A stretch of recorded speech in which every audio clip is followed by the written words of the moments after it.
జగనన్నకు నిండైన మనసుతో ఎక్కడికక్కడ ప్రజలు ఆశీర్వచనాలు అందిస్తున్నారని విశాఖ దక్షిణ ఎమ్మెల్యే అభ్యర్థి వాసుపల్లి గణేష్ కుమార్ తెలిపారు. 32వ వార్డు అధ్యక్షుడు మూలె రామరెడ్డి ఆధ్వర్యంలో నేరెళ్ల కోనేరు వద్ద నుండి వాసుపల్లి ఎన్నికల ప్రచారం జరిగింది. ప్రచారంలో వైసీపీ నగర అధ్యక్షులు కోలా గురువులు, రాష్ట్ర Christian minority chairman John Wesley, Relli corporation chairman Vaddadi Madhusudan Rao ప్రచారం చేశారు. ముందుగా వార్డు నాయకులు, స్థానికులు గజమాలలు వేసి ఘన స్వాగతం పలికారు. చెరువుగట్టు, ఏడుగుళ్లు, ఎల్లపువారి తోట, చలువ తోట, రెల్లి వీధి ప్రాంతాల్లో ప్రతి గడపకు వెళ్లి విస్తృతంగా ప్రచారం చేశారు. ఎక్కడికక్కడ మహిళలు హారతులిస్తూ ఆశీర్వచనాలు అందించారు. ఈ సందర్భంగా వాసుపల్లి మాట్లాడుతూ జగనన్న అందించిన నవరత్నాలు పథకాలు ప్రతి ఇంటికి చేరడంతో వారే స్వయంగా ఫ్యాన్ గుర్తుకే ఓటు వేస్తామంటూ ముందుకు రావడం ఆనందదాయకమన్నారు. 32 వార్డులో బలమైన నాయకత్వం ఉందన్నారు. దక్షిణంలో భారీ మెజారిటీతో వైసీపీ జెండా ఎగురవేస్తామని ధీమా వ్యక్తం చేశారు. కార్యక్రమంలో వైసీపీ నాయకులు సురపతి అప్పన్న, కొట్నాల రమేష్, యూత్ ప్రెసిడెంట్ కోటి బంగారమ్మ, దేవ, బాబుల శ్రీను, గరికిన ఎల్లాజీ, భానుమూర్తి, కొనతాల కృష్ణవేణి, యలమశెట్టి లక్ష్మి, భవానీ కుమారి, వై గోవింద్, పి రాజారెడ్డి పాల్గొన్నారు.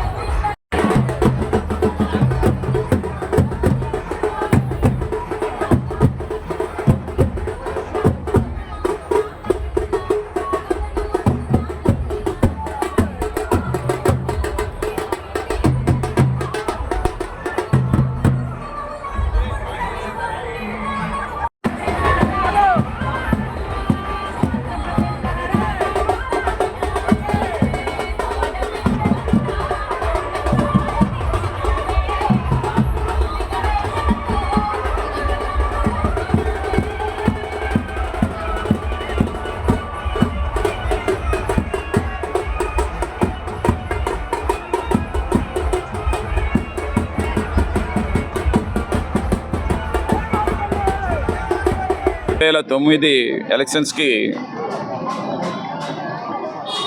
ఆ రోజు వారు సింగిల్గా వెళ్ళారు. మహాకూటమి అని చెప్పేసి చంద్రబాబు నాయుడు ఏర్పాటు చేశారు. ఆ మహాకూటమిలోని టీఆర్ఎస్ పార్టీకి ఒకరు కలిసింది, వామపక్షాలు కలిసాయి. అన్ని పార్టీలు కలిసి టీడీపీతో పొత్తు పెట్టుకుని వెళ్తే నామరూపాల్లా కంటే చేసినటువంటి ఘనత ఆ రోజు డాక్టర్ వైఎస్ రాజశేఖర రెడ్డి గారు. మరి ఈరోజు కూడా అటువంటి కొలీజు పాలిటిక్సే కూటమి ఏర్పాటు చేశారు. అటు పవన్ కళ్యాణ్, టీడీపీ, బీజేపీ ఈ మూడు పెట్టుకున్నారు. అయినా కానీ ఈరోజు తుక్కు కింద ఓడిపోతారని చెప్పేసి నేనైతే తెలియజేస్తాను.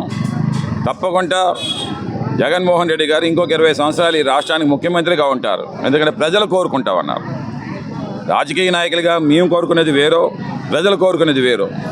ప్రతి గడపకి కూడా మేము టచ్ చేస్తూ ఉన్నాం.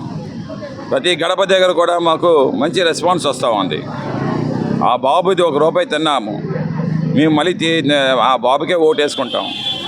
ఆ బాబు చాలా మంచివాడు అని వారి దేవుళ్ళు అందిస్తూ ఉన్నారు. ఇవన్నీ కూడా మాకు శ్రీరామ రక్ష అని చెప్పి నేను తెలియజేస్తా ఉన్నాను. కూటమికి ఓటమి తప్పదని చెప్పి నేను తెలియజేస్తా ఉన్నాను. జై జగన్. 20,000 నుండి 30,000 వరకు కొంచెం మెజారిటీ తీసుకుని వస్తామని చెప్పి తెలియజేస్తా ఉన్నాను.